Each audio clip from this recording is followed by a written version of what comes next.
Olá, meu amigo de ideal espírita cristão. Eu sou Caroline Souza, trabalhadora do Movimento Espírita Catuense, e serei responsável pelo podcast desse mês com o tema Pessoas Invisíveis. Antes de iniciarmos, vamos elevar os nossos pensamentos a Deus, pedir ao Pai que sua energia salutar se estenda sobre os nossos lares, adentrando as nossas mentes e os nossos corações e corpos. Deus, nosso Pai, que tendes poder e bondade, dai força àquele que passa pela provação, dai luz àquele que procura a verdade, ponde no coração do homem a compaixão e a caridade. Deus, dai ao viajor a estrela guia, ao aflito a consolação, ao doente o repouso. Pai, dai ao culpado o arrependimento, ao espírito a verdade, à criança o guia, ao órfão o Pai. Senhor, que vossa bondade se estenda sobre tudo que criastes. Piedade, Senhor, para aqueles que vos não conhecem, e esperança para aqueles que sofrem. Que vossa bondade permita aos espíritos consoladores derramarem por toda parte a paz, a esperança e a fé. Deus, um raio, uma faísca do vosso amor pode abrasar a terra. Deixai-nos beber nas fontes dessa bondade fecunda e infinita, e todas as lágrimas secarão, todas as dores se acalmarão. Um só coração, um só pensamento subirá até vós, como um grito de reconhecimento e de amor. Como Moisés sobre a montanha, nós vos esperamos com os braços abertos, ó poder, ó bondade, ó beleza, ó perfeição. E queremos de algum modo alcançar a vossa misericórdia. Deus, dai-nos força de ajudar o progresso, a fim de subirmos até vós. Dai-nos a caridade pura, dai-nos a fé e a razão. Dai-nos a simplicidade que fará das nossas almas o espelho onde se deve refletir a vossa divina imagem. Estava eu domingo, este último, escutando músicas, pensando já em como eu iria desenvolver esse podcast. E aí me passou uma música na playlist que tem muito a ver com tudo isso. Eu disse, essa pode ser uma das opções para eu poder utilizar. E eu vou iniciar esse podcast citando os versos, porque eu não me arrisco aqui a cantar. Uma música muito cantada por Flávio José e de autoria de Petrúcio Amorim, que se chama Filho do Dono. Não sou profeta, nem tampouco visionário, mas o diário desse mundo tá na cara. Um viajante da boleia do destino, sou mais um fio da tesoura e da navalha. Levando a vida, tiro o verso da cartola, chora a viola nesse mundo sem amor, desigualdade rima com hipocrisia, não tem verso nem poesia que console um cantador. A natureza na fumaça se mistura, morre a criatura e o planeta sente dor.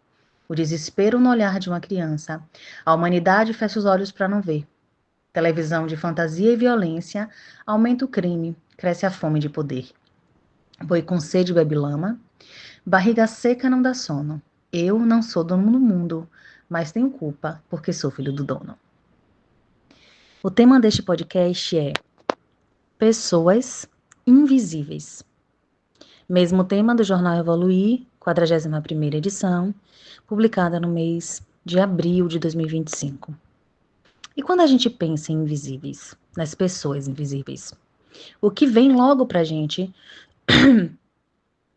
é a ideia de pobreza, né? E não deixa de ser verdade, não. Uma pesquisa da ONU, Organização das Nações Unidas, divulgada em 17 de outubro de 2024, apontou que 1,1 bilhão de pessoas no mundo está na linha de pobreza aguda. Ou seja, são pessoas que vivem com menos de 2 dólares e 15 centavos por dia, o que equivale a cerca de 12 reais. É uma medida estabelecida pelo Banco Mundial. Mas vamos ampliar a nossa visão sobre os invisíveis? A própria ONU amplia os parâmetros de definição de pobreza, levando em conta também o acesso a serviços básicos determinantes, os determinantes da pobreza, também a fome, a malnutrição, a discriminação e a exclusão social. Seguiremos nesta linha para tratar aqui dessas pessoas invisíveis. Vamos considerar também a definição de vulnerabilidade da Política Nacional de Assistência Social, criada no ano de 2004, Porque vamos considerar para este podcast o nosso país, o Brasil, que está mais próximo de nós. São vulneráveis cidadãos e grupos que se encontram em situação de vulnerabilidade e riscos. Famílias e indivíduos com perdas ou fragilidade de vínculos, de afetividade, pertencimento e sociabilidade, ciclos de vida, identidades estigmatizadas em termos étnico, cultural e sexual, desvantagem pessoal resultantes de deficiências, exclusão pela pobreza e ou no acesso às demais políticas públicas. Uso de substâncias psicoativas, diferentes formas de violência advinda do núcleo familiar, grupos e indivíduos, inserção precária ou não inserção no mercado de trabalho, formal ou informal.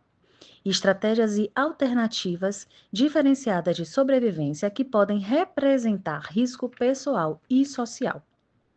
Trocando em miúdos, porque esse povo da assistência gosta de utilizar palavras que são mais difíceis, né? Então vamos trocar em miúdo tudo isso. Nós estamos falando de pessoas sem nenhum emprego, de crianças que foram abandonadas em qualquer idade na infância por quaisquer questões, crianças abandonadas porque nasceram com deficiência, crianças abandonadas por pessoas que são pelos seus pais, que são adictos, que são usuários de substâncias psicoativas, que são usuários de drogas e que não se consideram aptos à criação dessas crianças, né? Crianças que foram abandonadas por conta da própria pobreza, por exemplo. Comunidades tradicionais, e aqui a gente está falando de minorias também, né? A gente está falando de ribeirinhos, estamos falando de comunidades ciganas, estamos falando de quilombolas, de indígenas, de povos de terreiros, do público LGBTQIAPN+, pessoas que por condição social, de raça, de religião, sofrem preconceitos. Familiares abandonados por falta de respeito às suas próprias escolhas pessoais. Essas são as pessoas que são vulneráveis são consideradas vulneráveis para a Política Nacional de Assistência Social. E o que leva essas pessoas a esta condição de invisíveis? Olha aí, a música nos diz: o desespero no olhar de uma criança, a humanidade fecha os olhos para não ver. Televisão de fantasia e violência, aumenta o crime, cresce a fome de poder. O que leva, então, essas pessoas a esta condição de invisíveis? Ao observar a história da colonização brasileira, percebemos que a vulnerabilidade, que a pobreza, ela é estrutural.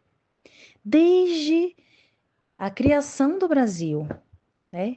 Desde o surgimento do Brasil, colônia, desde a chegada dos primeiros escravos e moradores trazidos de Portugal. Após a Lei Áurea, a vulnerabilidade já aumentou consideravelmente, pois foram essas pessoas libertas sem a menor garantia social de sobrevivência. Precisavam os escravos recém-libertos viver por conta própria. Some-se a isso as primeiras expedições realizadas no Brasil, as expedições religiosas realizadas no Brasil, colônia ainda também, né? Responsáveis por grande parte da formação da identidade cultural e social do Brasil. Ou seja, também o preconceito é estrutural. É um país formado que, embora hoje laico, é um país formado por base católica, ortodoxa. Então, avançamos do Brasil colônia, do Brasil monarquia, para o Brasil república, nos firmando como um país capitalista. Um sistema que é interessante manter esse exército de excluídos, para que o mercado ele se mantenha em uma posição de mandante. É necessário maximizar lucros em detrimento de baixos salários, condições precárias de trabalho, e isso se dá com essa manutenção de excluídos. É objetivamente útil manter um exército de pessoas excluídas, pois, desta forma, direitos sociais garantidos a partir de muitas lutas são transformados em favores. Um emprego que deveria ter todos os direitos para o trabalhador, ofertar todos os direitos para o trabalhador, é ofertado de maneira subhumana e aquele ser que está ali trabalhando em condições precárias está sempre grato porque tem naquele dia o dinheiro para comprar sua comida. É mais ou menos por aí. Esta a linha de raciocínio da manutenção desse exército de excluídos. Mas para além dos pobres, falemos um pouco também da população LGBT, mais especificamente dos trans e travestis.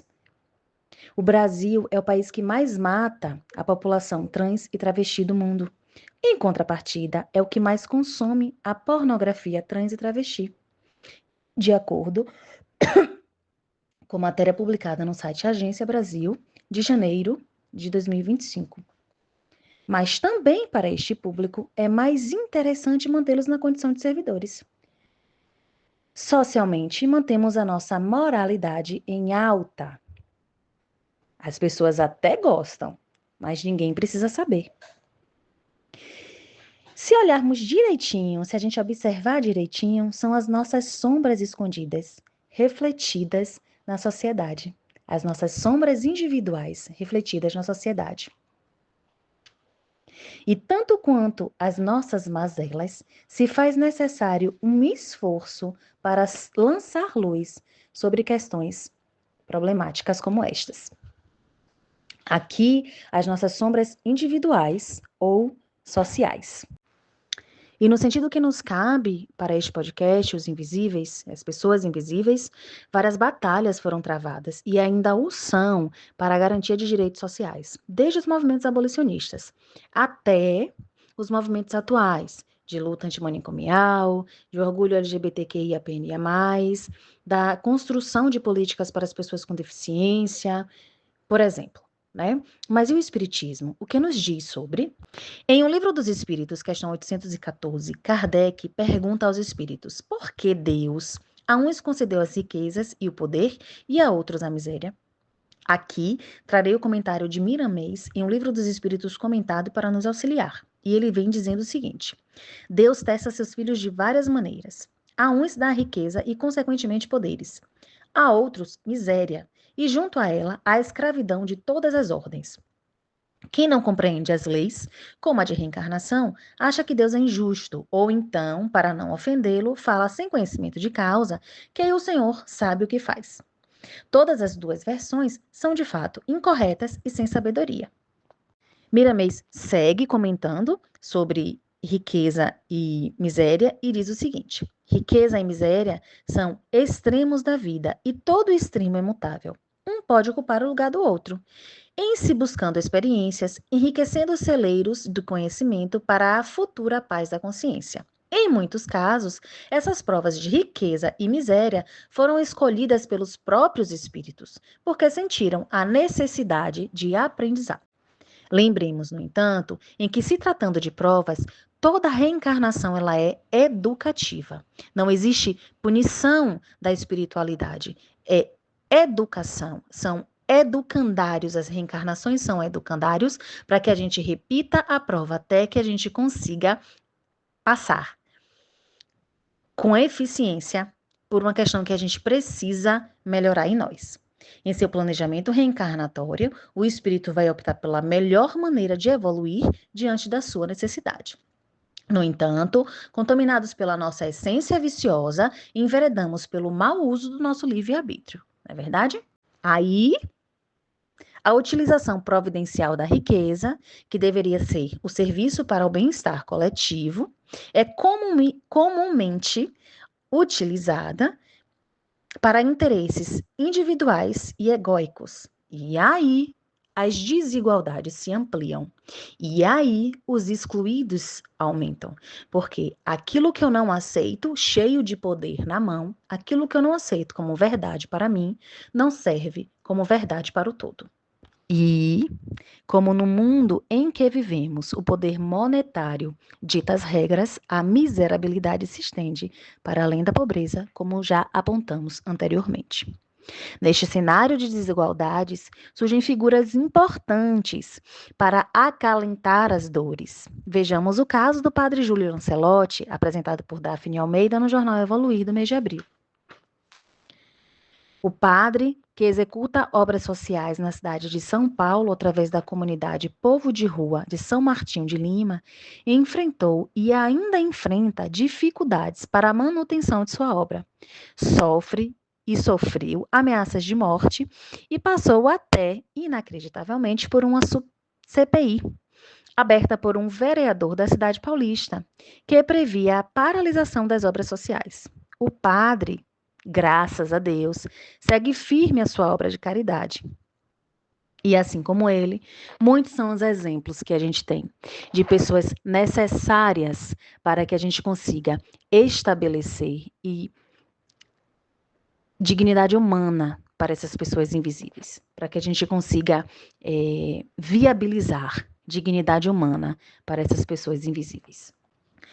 Para além de pessoas, vemos também instituições que seguem firme nas lutas pelas pessoas invisíveis. Falando em instituições, e os centros espíritas? Qual a função social de um centro espírita? Débora Mello nos elucida sobre isso também no jornal Evoluir. E ela escreve o seguinte: falar sobre a função social dos centros espíritas frente à invisibilidade das pessoas e ou grupos sociais nos remete ao entendimento de que as casas espíritas podem oferecer um espaço de acolhimento, permitindo que os indivíduos se sintam valorizados e conectados com algo maior. Mais à frente ela diz: os centros espíritas, fundamentados nos princípios da doutrina espírita, promovem a fraternidade, a caridade e a solidariedade. Vou trazer citações da obra kardeciana, também apontadas por Débora, para ir encerrando as minhas considerações. A primeira temática do Jornal Evoluir é a seguinte: ante os invisíveis, basta a caridade? E cá, meu querido ouvinte, na minha concepção de quem ainda tem muito a aprender, a resposta é sim, basta a caridade. Mas a caridade no seu sentido completo, como descrito na questão 886 de O Livro dos Espíritos. Qual o verdadeiro sentido da palavra caridade? Como o entendia Jesus? Benevolência para com todos, indulgência para com as imperfeições alheias, perdão das ofensas. O amor e a caridade são um complemento da lei da justiça, pois amar ao próximo é fazer todo o bem que seja possível e que desejamos que nos fosse feito. Lembram da música?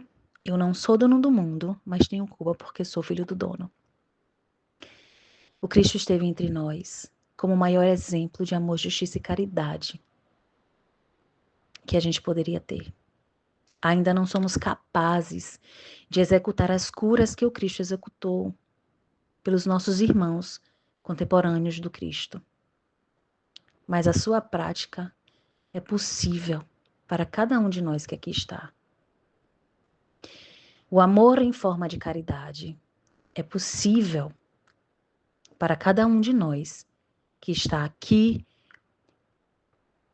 nesse planeta de provas e expiações. Ajudar o irmão necessitado com um olhar caridoso,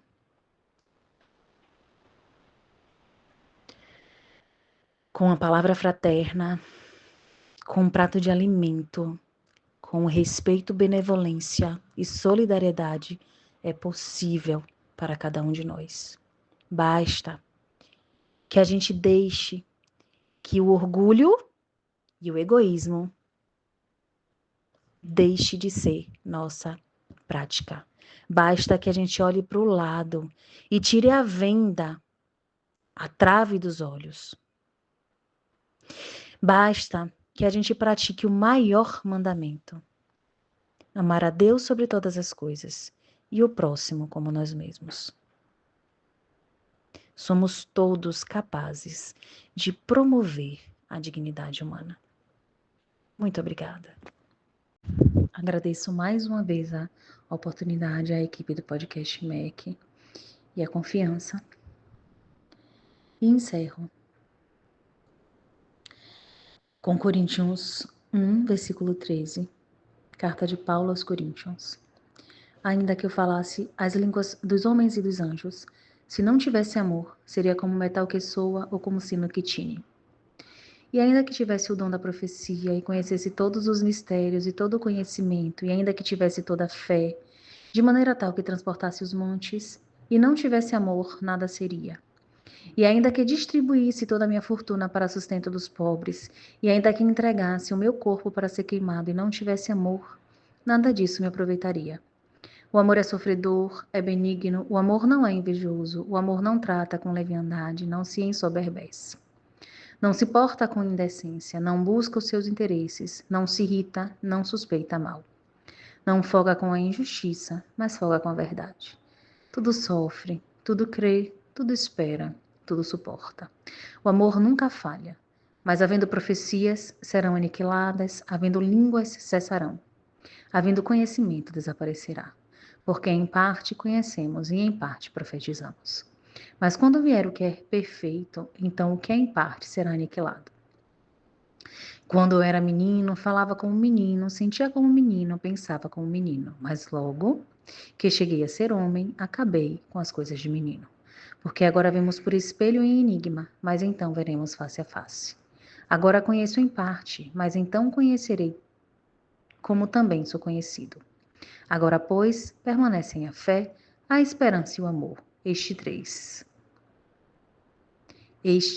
três. Mas o maior destes é o amor.